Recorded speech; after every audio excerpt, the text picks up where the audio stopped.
Halo, balik lagi dengan gue di sini Tegar Irsyad. Kali ini kita akan bahas FPL lagi. FPL Game Week ke-9 ya. Karena Game Week ke-8 udah selesai. Dimana Game Week ke-8 adalah Game Week anomali ya buat tim gue ya. Karena Haaland tidak perform lagi-lagi setelah 3 game week terakhir, dan juga Saka tidak main ya. Dan tentunya artinya game week ini pastinya banyak banget yang poinnya di bawah KKM ya. Dan untuk itu langsung aja akan kita bahas video FPL untuk game week ke-9 kali ini. Let's go. Oke, untuk game week ke-8 ini gimana untuk poin teman-teman semua? Apakah udah di atas KKM? Karena kayaknya untuk average rata-ratanya ini benar-benar memang game week anomali ya. Game week dimana poinnya dikit banget. Dan juga memang sering banget gue lihat ya untuk di game-game sebelumnya ketika setelah libur international break, kayaknya memang banyak terjadi anomali ya. Gue nggak tahu kenapa di game week ini juga terjadi lagi. Kartu merah banyak, dan juga banyak pemain-pemain premium kita, pemain andalan kita yang tidak perform ya, dan tidak sesuai dengan analisa kita semua. Yang dimana game week kemarin adalah rekor ya untuk di musim ini, pengkaptenan terbanyak ya secara efektif ownership. Jadi artinya kemarin tuh yang ngaptenin Haaland banyak banget. Bisa gue lihat bahkan sampai lebih dari 80% ya kalau nggak salah ya. Jadi itu bener-bener 80% manajer kegocek ya oleh Haaland yang 2 pointer aja gitu. Jadi 2 poin aja ya dengan harga 15 juta. Dan untuk itu apakah saatnya kita harus mengkaptenkan nama lain ya untuk di game ini? Untuk itu langsung aja akan kita bahas di segmen tim selection dan juga tim review singkat Rainbow FC game week ke-9. Untuk itu langsung aja kita masuk ke segmen yang pertama. Let's go. Oke, untuk di game week ke-9 kemarin ya, untuk tim review singkat, tim gue di sini mendapatkan 38 poin ya. Yang dimana safety score gue ada di angka 43 poin. Dan itu artinya gue harus panah merah ya. Dan untuk di game week kemarin gue ada di angka 33.600 ya untuk overall rank ya. Dan sekarang gue ada di angka 43.000, jadi turun 10.000 ya untuk peringkat gue. Dan turun 39% kurang lebih. Yang dimana Muhammad Salah cukup berhasil menyelamatkan gue ya. Dari kemarin sempat 55.000 seingat gue sebelum pertandingan Liverpool.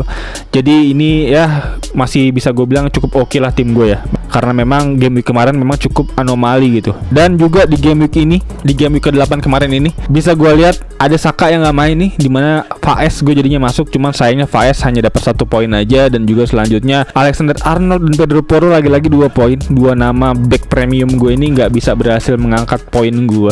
Dan untuk Pedro Porro khususnya di sini gue bisa langsung lihat di pertandingan kemarin ya Spurs ya, dimana kemarin Pedro Porro ini gue nggak bisa ngeliat dia melakukan penetrasi serangan di sebelah kanan, karena di situ ada posisinya Kulusevski yang kelewat kreatif ya. Jadi Pedro Porro ini nggak punya tempat lagi di sebelah kanan, justru malah ada di sebelah kiri yaitu Udogie yang bisa gue lihat cukup menarik banget, karena di situ bisa gue lihat ruangnya terbuka lebar untuk Udogie, karena memang Son ini tipikal mainnya cukup tag team ya, dimana 1-2 bola 1-2 itu sering banget gitu dilakukan oleh si Son ini, berbanding terbalik dengan Kulusevski yang memang tipikalnya adalah membuka ruang dan gocek-gocek gitu. Dan di situ artinya Brennan Johnson yang justru lebih punya peluang tap in goal ya di sebelah kanan dibanding Pedro Porro. Jadi tentunya Pedro Porro udah bukan lagi jadi opsi yang menarik buat gue untuk di game week besok. Dan selanjutnya juga Alexander Arnold lagi-lagi menarik banget, kemarin nggak bisa meraih poinnya cukup oke. Dan juga gue bahkan lihat dia full bertahan aja ya, duel bahkan dengan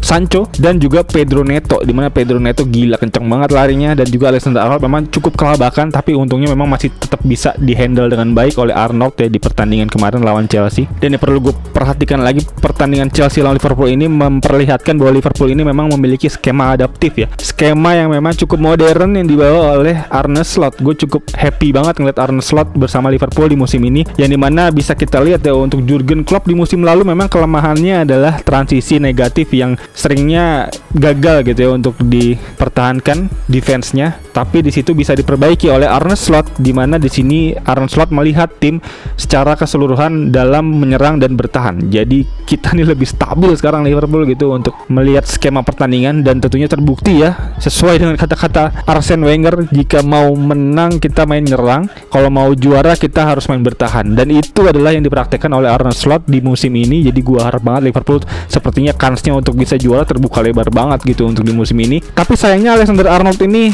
slot untuk bisa maju ke depan tuh makin sedikit bisa gue lihat.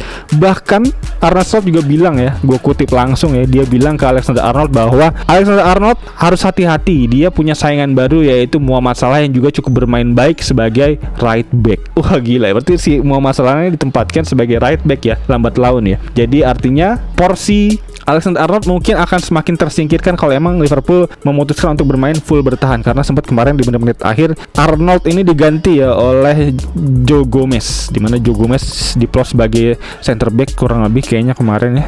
Jadi main 3 back di menit-menit akhir. Jadi ya gue melihat Liverpool cukup adaptif secara bermain, nggak melulu menggunakan pakem sejatinya, karena memang kalau melihat dari Jurgen Klopp kemarin kan pakem sejatinya terus dipakai ya, heavy metal football yang memang bermain cukup energik, cukup menarik untuk dilihat, cukup cantik dalam menyerang gitu ya. Tapi sayangnya untuk dalam urusan bertahan memang seringnya kebobolan. Bahkan kita lihat di akhir musim kemarin cukup keteteran tuh Liverpool ya, karena memang secara stamina mungkin udah habis dengan heavy metal footballnya gitu di sepanjang musim. Dan Arne Slot gue bisa bilang cukup mampu menjaga ritme stamina pemain. Jadi ya gue harap bisa terus melaju ya Liverpool ya untuk bisa berada di puncak klasmen. Dan selanjutnya Alexander Arnold kayaknya akan gue mulai pertimbangkan gitu ya untuk bisa gue jual di beberapa game ke depan. Dan berikut kurang lebih untuk tim gue, Muhammad Salah 12 poin, mantep banget, 1 gol 1 assist. Dan juga ada Jones kemarin ya, Pangeran Anfield yang ternyata berhasil menggacor dan membawa Liverpool menang gitu kemarin. Jadi mantep banget tuh Curtis Jones. Walaupun memang kadang-kadang bisa gue lihat gue rada gemes dengan mainnya Curtis Jones ya, di depan gawang tuh kayak nggak bisa disut aja langsung ya, perlu dikontrol, digocek dulu gitu sama dia. Memang dia tuh tipikal main kontrol dan juga tipikal main nyari penalti kayaknya. Kemarin sempat mau dapat 2 kali penalti, cuma memang yang kedua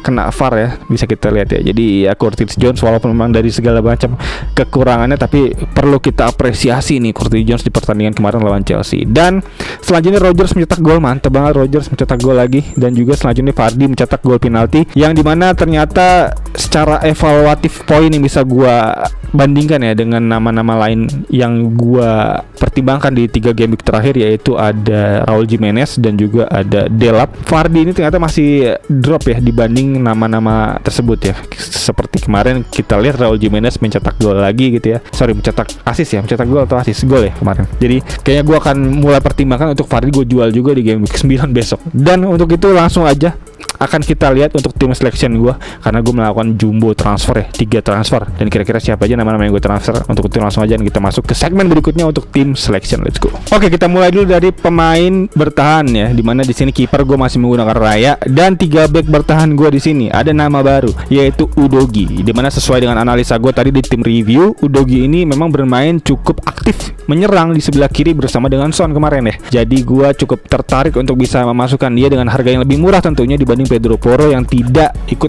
menyerang gitu. Karena beberapa kali Pedro Porro gue lihat dia stay di belakang gitu ketika transisi nyerangnya Tottenham Hotspur, dan juga Udogie justru yang maju. Jadi untuk itu gue akhirnya memutuskan untuk menuker back Spurs gue yaitu Pedro Porro ke Udogie. Dan kenapa gue jual ke Udogie? Karena spare budgetnya akan gue gunakan untuk pemain tengah baru gue yaitu Palmer lah ya. Palmer selamat datang ya untuk di tim gue tentunya, dimana akhirnya gue punya Palmer. Dan gue kemarin cukup ketar-ketir sebenarnya untuk tidak menggunakan Palmer, karena Palmer bisa kita lihat sejatinya dia adalah pemain yang memiliki effective ownership yang cukup tinggi, bahkan bisa gue bilang midfielder tertinggi ya untuk effective ownershipnya dengan 51,6%. Efektif ownership 51,6% itu nggak pakai gitu nama-nama ini. Jadi ini bahaya banget kalau emang dia menggacor, udah habis ya tim kita ya. Dan gue memutuskan gue nggak mau ngambil resiko itu, dan untuk itu gue menjual Saka dan gue memasukkan Cole Palmer, dimana Cole Palmer harganya 10,8, dan kemarin Saka gue jual dengan harga 10,2 gue lupa. Dan spare budget yang ada bisa gitu untuk bisa gue ambil Cole Palmer. Dan satu pemain lagi yang gue masukin yaitu adalah Raul Jimenez. Gue gantikan dari Vardy harganya 5,7, Raul Jimenez 5,6 kemarin gue beli, sekarang udah 5,7. Dan bisa kita lihat untuk poinnya cukup oke di 5 game week terakhir. Bahkan dari game week keempat dia mencetak 9 poin, 6 poin, 9 poin, 5 poin, 7 poin. Jadi nggak pernah blank dia ya selepas game week keempat. Dan ditambah lagi fixturnya Raul Jimenez, gila keren banget, hijau semua tuh sampai game week 12. Jadi itu yang menyebabkan gue memutuskan untuk bisa membeli Jimenez gitu, menggantikan Vardy. Dan berikut kurang lebih untuk tim selection gue, di mana di pemain tengah gue masih ada Muhammad Salah, ada Mbeumo, ada Rodgers, Smith Rowe dan juga Palmer, dan di pemain depan gue ada Haaland dan juga Raul Jimenez. Dan pemain pengganti masih ada Faiz tentunya yang aktif, dan sisanya pemain enabler bench aja. Dan untuk rencana gue mungkin di 3 game week ke depan, setelah melihat fixture Arsenal yang cukup membaik ya, karena di beberapa game week ke depan kan cukup merah ya, dan itu memutuskan gue untuk bisa menjual Saka, akhirnya memberanikan diri menjual Saka karena memang secara fixture jelek banget Arsenal di beberapa game week ke depan. Dan mungkin 3 game week ke depan, di game week ke-12 lawan Nottingham Forest udah mulai gue pertimbangkan lagi untuk bisa memasukkan Saka. Dan terlebih lagi Brentford di game week 14 tuh udah mulai merah, jadi mungkin pertimbangannya akan gue ganti Mbeumo dengan Saka nanti. Dan untuk budgetnya dari mana? Budgetnya akan gue jual Alexander Arnold ya. Kalau emang di 3 game week ke depan Arnold itu ngeflop, dan mungkin akan gue ganti Arnold dengan nama-nama enabler mungkin yang murah meriah kayak Lewis, atau mungkin Raya juga gue ganti dengan nama kiper yang udah mulai bisa kita pertimbangkan kayak Pickford, atau mungkin kayak Kelleher mungkin untuk enabler dari Liverpool ya, untuk dari pemain belakang. Dan berikut kurang lebih untuk rencana gue di 3 game week ke depan. Kalau emang Saka menggacor ya di 3 game week ke depan, dan pasca selepas dari game week fixture yang merah, mungkin akan gue pertimbangkan lagi untuk Saka bisa gue ambil. Dan artinya gue punya 4 pemain premium di situ, Salah, Palmer, Saka dan Haaland ya di 3 game week ke depan. Rencananya kayak gitu. Dan kurang lebih untuk game week ke-9 kayak gini. Untuk kapten saat ini gue plot ke Palmer karena lawan Newcastle juga. Karena kemarin gue bisa lihat Chelsea memang kesulitan menghadapi parkir busnya Liverpool. Gue jarang-jarang lihat Liverpool parkir bus, tapi kemarin Liverpool parkir bus, dan itu yang menyebabkan Palmer memang tidak mampu mencetak gol. Tapi gue bisa lihat dia punya shoot on goal 3 atau 2. Jadi walaupun memang melawan tim dengan parkir bus yang sebegitu hebatnya, Palmer masih bisa gitu masukin shoot on goal gitu. Jadi gue masih percaya lebih lawan Newcastle besok. Lawan Newcastle bermain pasti cukup terbuka gitu ya, karena nggak main bertahan tipikalnya. Jadi kemungkinan untuk bisa terjadi gol banyak juga cukup gede di sini Chelsea. Dan untuk itu Palmer kayaknya akan menjadi opsi yang menarik banget. Dan ini mungkin captain picks game week yang cukup ribet ya, cukup pusing pastinya, karena pilihan-pilihan yang ada ini cukup menarik banget. Ada Haaland lawan Southampton, di mana Southampton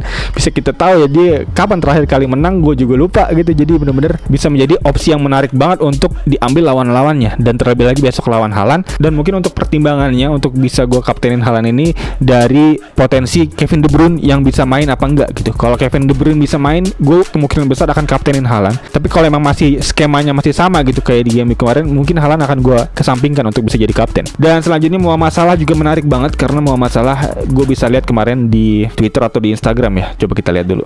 Bisa kita lihat dari Jurgen Holic ya. Di sini statistik Mo Salah ngelawan top 6 Premier League. Lawan MU udah 12 gol 6 assist, lawan Arsenal udah 10 gol 2 assist, lawan Spurs 9 gol 2 assist, lawan City 7 gol 4 assist, dan Chelsea 5 gol 4 assist. Dan besok Salah akan menghadapi yang dimana di sini posisinya nomor 2 terbanyak, dia mencetak gol dari 6 top 6 Premier League. Jadi untuk itu 10 gol 2 assist nggak menutup kemungkinan Salah bisa cetak gol lagi besok gitu. Jadi untuk itu ini menjadi pertimbangan yang oke banget untuk teman-teman mungkin bisa ambil kapten Salah. Jadi buat gue ini adalah game week yang cukup pusing ya untuk pemilihan kapten, karena dari gue ada 3 pilihan kapten yang menarik banget, yaitu ada Palmer, ada Haaland, dan juga ada Mo Salah. Dan mungkin untuk pilihan kapten yang gue ambil mungkin akan gue taruh di tim selection deadline nanti ya, di hari Jumat malam ya mungkin ya. Jumat malam akan deadline-nya. Iya, jam 12:30 ya. Jangan lupa tuh. Sabtu pagi 12:30 akan ada pertandingan Leicester City lawan Nottingham Forest, dan itu artinya jangan sampai kelewatan untuk lock tim. Dan di situ mungkin akan gue pertimbangkan apakah gue akan kaptenkan Salah, Haaland atau Palmer. Dan kemungkinan besar sih kayaknya Palmer ya. Atau mungkin kalau emang ternyata Kevin De Bruyne udah pasti bisa main, gue akan kaptenin Haaland gitu. Karena Haaland dengan kedatangan De Bruyne pastinya dapat supply bola yang cakep lagi. Dan gue masih percaya bahwa Haaland ini memang tidak bisa perform di beberapa game terakhir karena tidak adanya Rodri dan tidak adanya Kevin De Bruyne. Dan untuk itu ya gue pertimbangkan itu apakah De Bruyne main atau enggak. Kalau main gue akan kaptenin Haaland. Dan berikut kurang lebih untuk tim selection, tim review, dan juga captain picks yang bisa gue sampaikan. Semoga membantu teman-teman semua dalam meramu serta meracik tim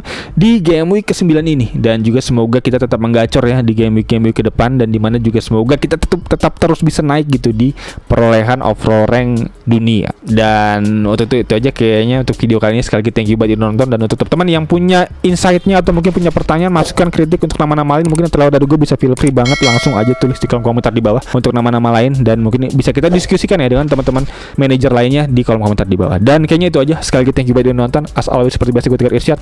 Peace out.